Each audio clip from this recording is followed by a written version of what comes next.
श्री जगन्नाथ भगवान की जय।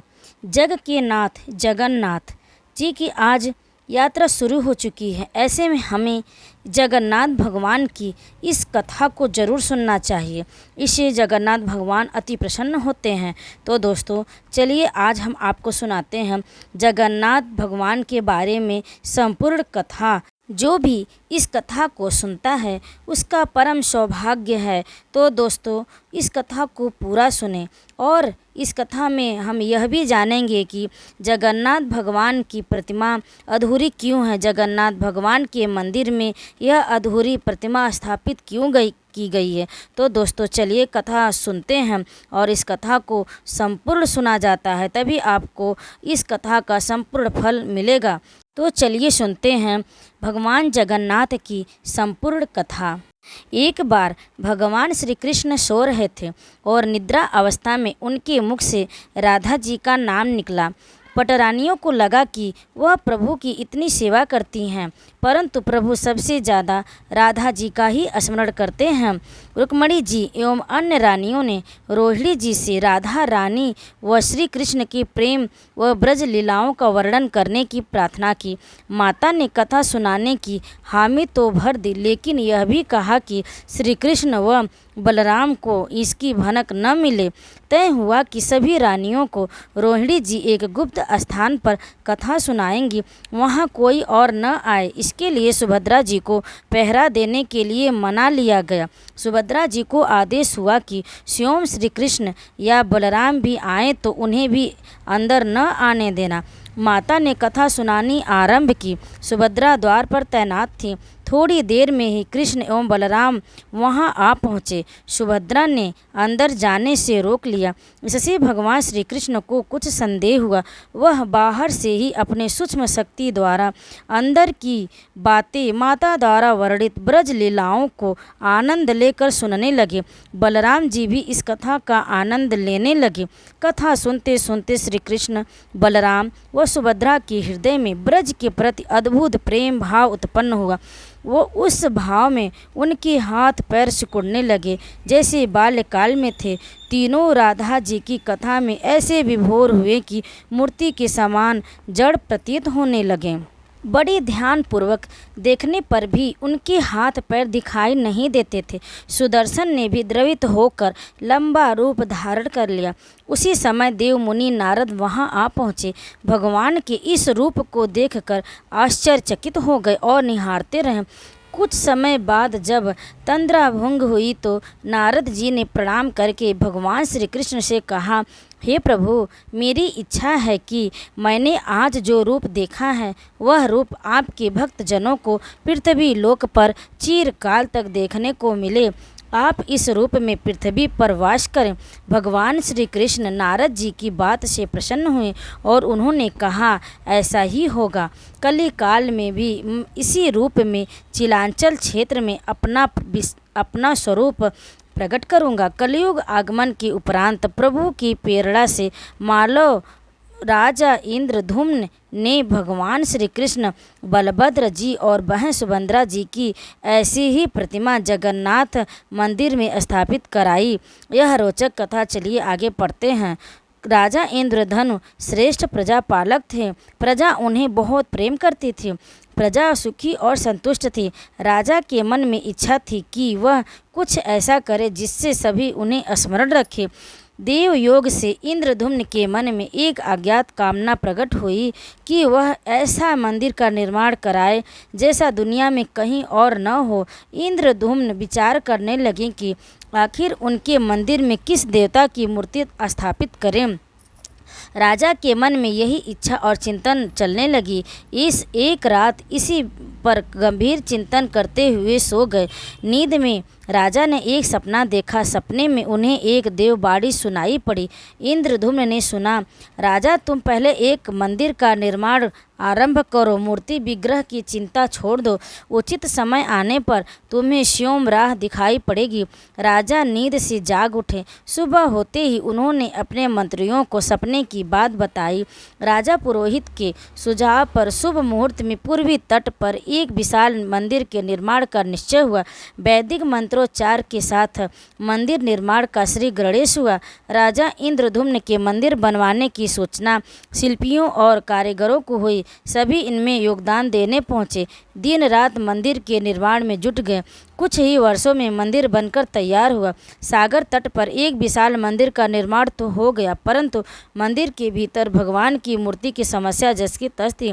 राजा फिर से चिंतित होने लगे। एक दिन मंदिर के गर्भगृह में बैठकर इसी चिंता में बैठे राजा की आंखों से आंसू निकल आए। राजा ने भगवान से विनती की, प्रभु आपके किस स्वरूप को इस मंदिर में स्थापित करूं, इसकी चिंता में व्यग्र हूँ, मार्ग दिखाइए। आपने स्वप्न में जो संकेत दिया था उसे पूरा होने का समय कभी आएगा। देव विग्रह विहीन मंदिर देख सभी मुझ पर हंसेंगे। राजा की आंखों से आंसू झर रहे थे और वह प्रभु में प्रार्थना करते जा रहे थे, प्रभु आपके आशीर्वाद से मेरा बड़ा सम्मान है।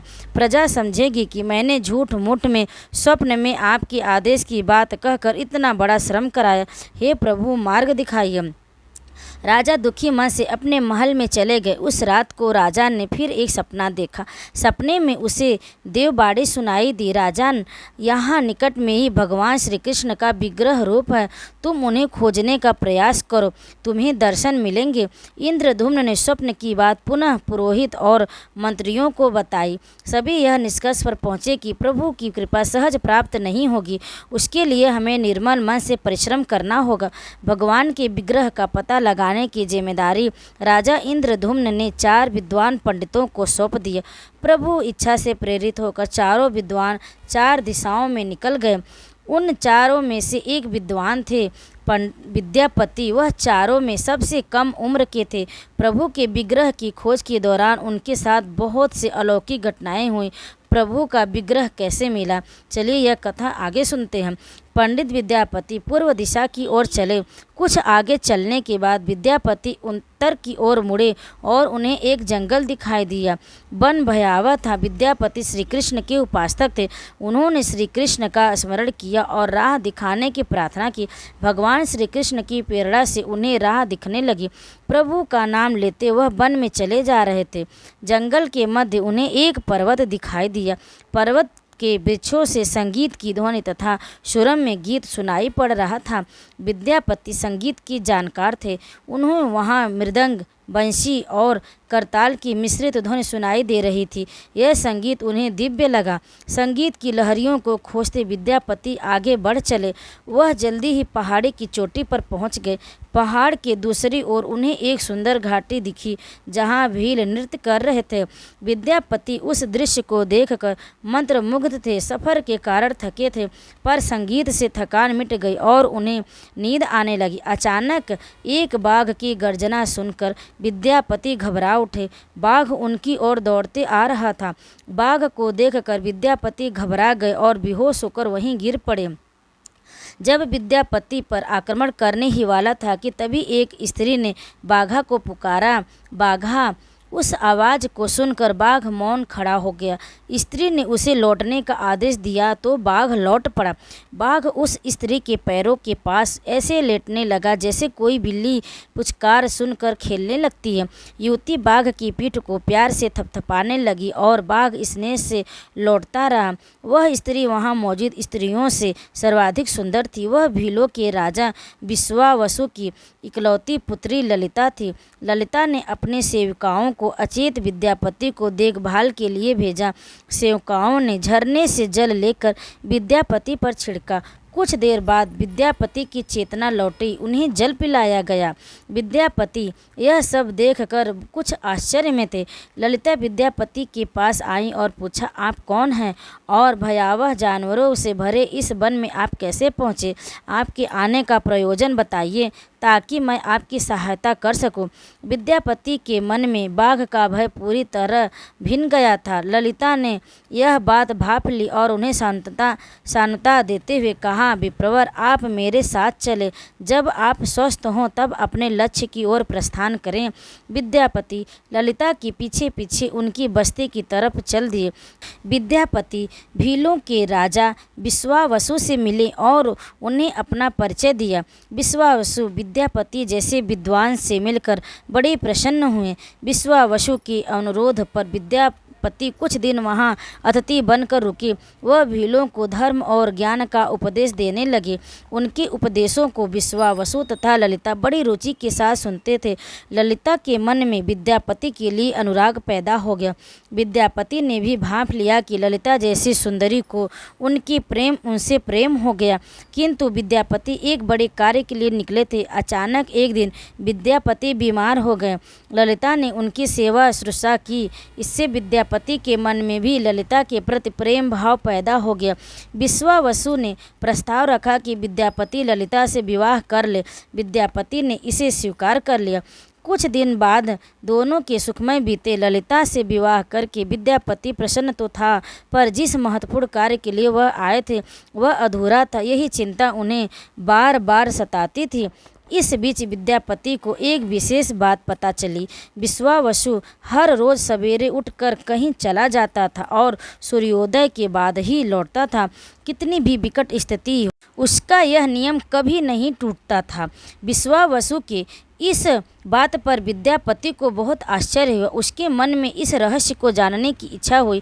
आखिर विश्वावसु कहाँ जाता है? एक दिन विद्यापति ने ललिता से इस संबंध में पूछा। ललिता यह सुनकर सहम गई। आखिर वह क्या रहस्य था? क्या वह रहस्य विद्यापति के कार्य में सहयोगी था या विद्यापति पत्नी के प्रेम में मार्ग भटक गए? यह प्रसंग आगे सुनते हैं। विद्यापति ने ललिता से उसके पिता द्वारा प्रतिदिन सुबह किसी अज्ञात स्थान पर जाने और सूर्योदय की पूर्व लौट आने का रहस्य पूछा। विश्वावसु का नियम किसी हाल में नहीं टूटता था, चाहे कितनी भी विकट परिस्थिति हो। ललिता के सामने धर्म संकट आ गया। वह पति की बात को ठुकरा नहीं सकती थी, लेकिन पति जो पूछ रहा था वह उसके वंश की गोपनीय परंपरा से जुड़ी बात थी, जिसे खोलना संभव नहीं था।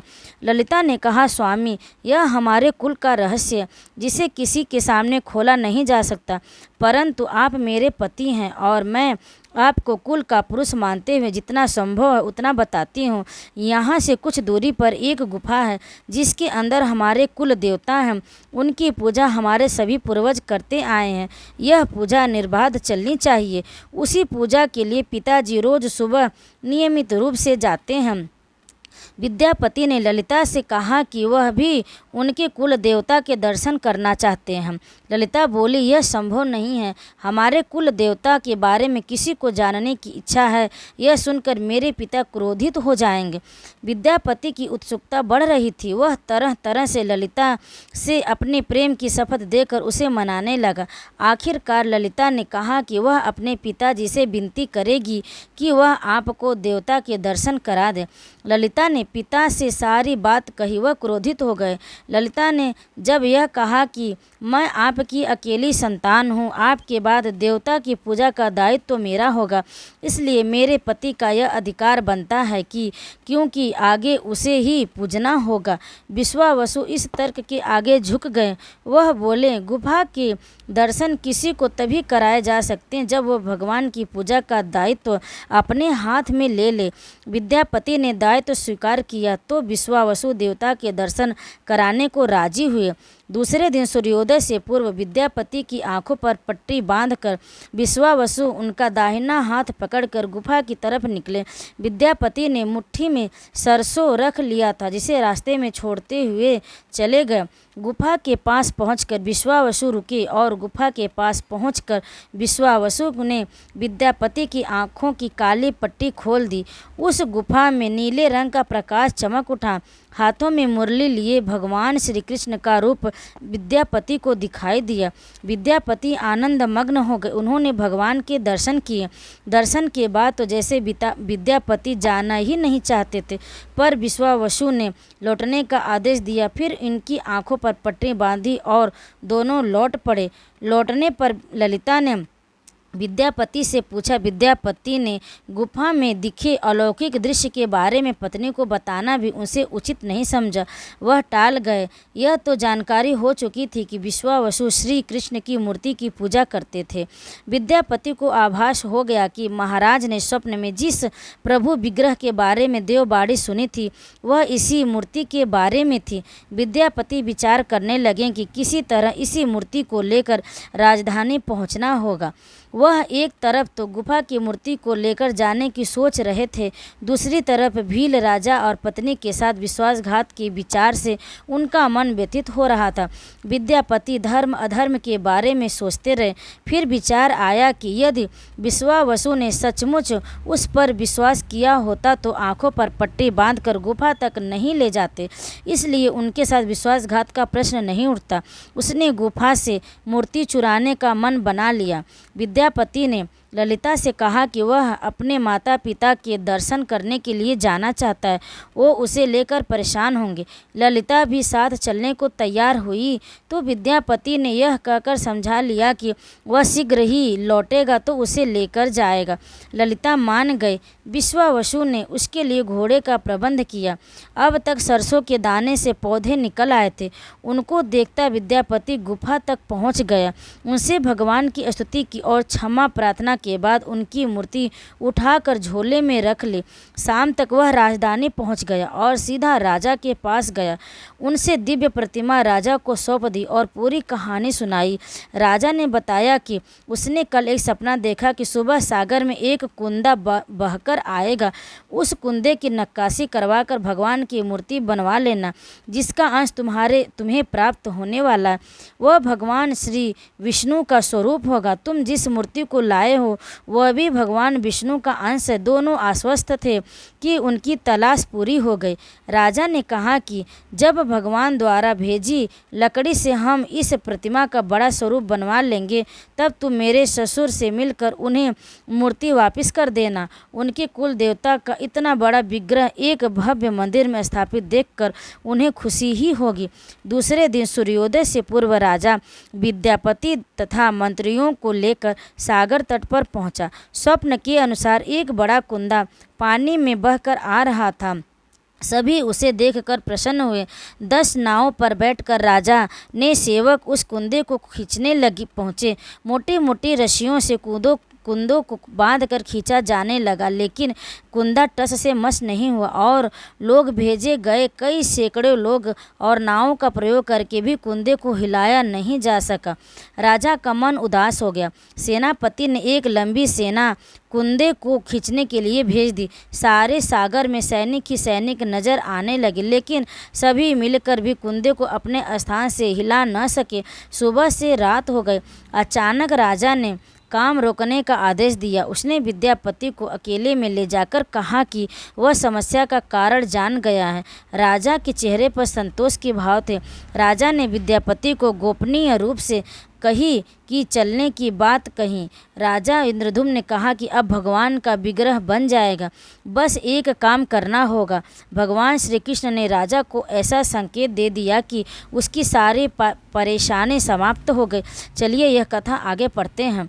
राजा इंद्रद्युम्न को भगवान की प्रेरणा से समझ में आने लगा था कि आखिर प्रभु के विग्रह के लिए जो लकड़ी का कुंदा पानी में बहकर आया है वह हिलडुल क्यों नहीं रहा। राजा ने विद्यापति को बुलाया और कहा, तुम जिस दिव्य मूर्ति को अपने साथ लाए हो उसकी अब तक जो पूजा करता आया था उससे तुरंत भेंट करके क्षमा मांगनी होगी। बिना उसके स्पर्श किए यह कुंदा आगे नहीं बढ़ेगा। राजा इंद्रद्युम्न और विद्यापति विश्वावसु से मिलने पहुँचे। राजा ने पर्वत की चोटी से जंगल को देखा तो उसकी सुंदरता को देखता ही रह गया। दोनों भीलों की बस्ती की ओर चुपचाप चलते रहे। इधर विश्वावसु अपने नियमित दिनचर्या के हिसाब से गुफा में अपने कुल देवता की पूजा के लिए चले। महाप्रभु की मूर्तियां गायब देखी तो वह समझ गए कि उनके दामाद ने ही यह छल किया है। विश्वावसु लौटे और ललिता को सारी बात सुना दी। विश्वावसु पीड़ा से भरा घर के आंगन में पछाड़ खाकर गिर गए। ललिता अपने पति द्वारा किए गए विश्वासघात से दुखी थी और स्वयं को इसका कारण मान रही थी। पिता पुत्री दिन भर विलाप करते रहे। उन दोनों ने अन्न का एक भी दाना न खाया। अगली सुबह विश्वावसु उठे और सदा की तरह अपने दिनचर्या का पालन करते हुए गुफा की तरफ बढ़ निकले। वह जानते थे कि प्रभु का का विग्रह वहाँ नहीं है, फिर भी उनके पैर गुफा की ओर खींचे चले जा रहे थे। विश्वावसु के पीछे ललिता और रिश्तेदार भी चले। विश्वावसु गुफा के भीतर पहुँचे जहाँ भगवान की मूर्ति होती थी। उस चट्टान के पास खड़े होकर हाथ जोड़कर खड़े रहे, फिर उस ऊंची चट्टान पर गिर गए और बिलख बिलख कर रोने लगे। उनके पीछे प्रजा भी रो रही थी। एक भील युवक भागता हुआ गुफा के पास आया और बताया कि उसने महाराज और उनके साथ विद्यापति को बस्ती की ओर से आते देखा। यह सुनकर सब चौंक उठे। विश्वावसु राजा के स्वागत में गुफा से बाहर आए, लेकिन उनकी आंखों में आंसू थे। राजा इंद्रद्युम्न विश्वावसु के पास आए और उन्हें अपने हृदय से लगा लिया। राजा बोले, भील राज, तुम्हारे कुल देवता की प्रतिमा का चोर तुम्हारा दामाद नहीं, मैं हूँ। उनसे तो अपने महाराज के आदेश का पालन किया। यह सुनकर सब चौंक उठे। विश्वावसु ने राजा को आश्वासन दिया। राजा ने उस विश्वावसु को शुरू से अंत तक पूरी बात बताकर कहा कि आखिर क्यों यह सब करना पड़ा। फिर राजा ने उनसे अपने स्वप्न और फिर जगन्नाथपुरी में सागर तट पर मंदिर निर्माण की बात कह सुनाई। राजा ने विश्वावसु से प्रार्थना की कि भील सरदार विश्वावसु, कई पीढ़ियों से अपने वंश के लोग भगवान की मूर्ति को पूजते आए हैं। भगवान के उस विग्रह के दर्शन सभी को मिले, इसके लिए आपकी सहायता चाहिए। ईश्वर द्वारा भेजे गए लकड़ी के कुंदे से मूर्ति बनी मूर्ति के भीतर हम इस दिव्य मूर्ति को सुरक्षित रखना चाहते हैं। अपने कुल की प्रतिमा को पुरी के मंदिर में स्थापित करने की अनुमति दो। उस कुंदे को तुम स्पर्श करोगे तभी वह हिलेगा। विश्वावसी राजी हो गए। राजा सपरिवार विश्वावसु को लेकर सागर तट पर पहुँचे। विश्वावसु ने कुंदे को छुआ। छूते ही कुंदा अपने आप तैरता हुआ किनारे पर आ लगा। राजा के सेवकों ने उस कुंदों को राजमहल में पहुंचा दिया। अगले दिन मूर्तिकारों और शिल्पकारों को राजा ने बुलाकर मंत्रणा की कि आखिर इस कुंदे के से कौन सी देव मूर्ति बनाना शुभदायक होगा। मूर्तिकारों ने कह दिया कि वे पत्थर की मूर्तियां बनाना तो जानते हैं, लेकिन लकड़ी की मूर्ति बनाने का उन्हें ज्ञान नहीं। एक नए विघ्न से पैदा होने से राजा फिर चिंतित हो गए। उसी समय एक बूढ़ा आया। उसने राजा से कहा, इस मंदिर में आप भगवान श्री कृष्ण को और उनके भाई बलभद्र तथा बहन सुभद्रा के साथ विराजमान करें। इस दैवयोग का यही संकेत है। राजा को उस बूढ़े व्यक्ति की बात से सांत्वना तो मिली, लेकिन समस्या यह थी कि आखिर मूर्ति कैसे बने। उस बूढ़े ने कहा कि मैंने इस कला में कुशल हूँ, मैं इस पवित्र कार्य को पूरा करूँगा और मूर्तियाँ बनाऊँगा, पर मेरी एक शर्त है। राजा प्रसन्न हो गए और उनकी शर्त पूछी। बूढ़े शिल्पी ने कहा, मैं भगवान की मूर्ति निर्माण का काम एकांत में करूँगा। मैं यह काम बंद कमरे में करूँगा। कार्य पूरा करने के बाद मैं स्वयं दरवाज़ा खोलकर बाहर आऊँगा। इस बीच कोई मुझे न बुलाए। राजा सहमत तो थे, लेकिन उन्हें एक चिंता हुई और बोले, यदि कोई आपके पास नहीं आएगा तो ऐसी हालत में आपके खाने पीने की व्यवस्था कैसे होगी। शिल्पी ने कहा, जब तक मेरा काम पूर्ण नहीं होता मैं कुछ खाता पीता नहीं हूँ। राज मंदिर की एक विशाल कक्ष में उस बूढ़े शिल्पी ने स्वयं को 21 दिनों के लिए बंद कर लिया और काम शुरू कर दिया। भीतर से आवाज़ें आती थी। महारानी गुड़िचा देवी दरवाजे से कान लगाकर अक्सर छेनी हथौड़ी की चलने की आवाज़ें सुना करती थी। महारानी रोज़ की तरह कमरे के दरवाजे से कान लगाए खड़ी रहती थी। 15 दिन बीते थे कि उन्हें कमरे से आवाज़ सुनाई पड़नी बंद हो गई। जब मूर्तिकार के काम करने की आवाज़ न मिली तो रानी चिंतित हो गए। उन्हें लगा कि वृद्ध आदमी है, खाता पीता भी नहीं, कहीं उसके साथ कुछ अनिष्ट न हो गया हो।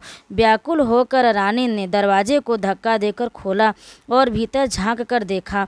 महारानी गुड़िचा देवी ने इस तरह मूर्तिकार को दिया हुआ वचन भंग कर दिया था। मूर्तिकार अभी मूर्तियाँ बना रहा था, परंतु रानी को देखते ही वह अदृश्य हो गया। मूर्ति निर्माण का कार्य अभी तक पूरा नहीं हुआ था। हाथ पैर का निर्माण पूर्ण नहीं हुआ था। वृद्ध शिल्पकार के रूप में स्वयं देवताओं के शिल्पी भगवान विश्वकर्मा आए थे। उनके अदृश्य होते ही मूर्तियां अधूरी ही रह गई। इसी कारण आज भी यह मूर्तियां वैसी ही हैं। उन प्रतिमाओं को ही मंदिर में स्थापित कराया गया। कहते हैं कि विश्वावसु संभवतः उस जरा बहलिये का वंशज था जिसने अनजाने में भगवान श्री कृष्ण की हत्या कर दी थी। विश्वावसु शायद कृष्ण के पवित्र अवशेषों की पूजा करता था। ये अवशेष मूर्तियां में छिपा कर रखे गए थे। विद्यापति और ललिता के वंशज जैसे दैत्यपति कहते हैं उनका परिवार ही यहाँ अब तक पूजा करता आ रहा है। तो यह कथा यहीं पर समाप्त हुई। बोलिए जय जगन्नाथ भगवान की जय। जय जय जगन्नाथ स्वामी।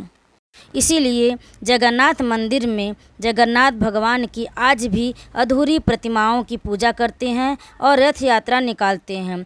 कई करोड़ों लोग भगवान की इस रथ यात्रा में भाग लेते हैं और उनका आशीर्वाद प्राप्त करते हैं। तो दोस्तों, जो लोग भी इस कथा को सुने और सुनाएं, भगवान जगन्नाथ की कृपा सदैव उस पर बनी रहे।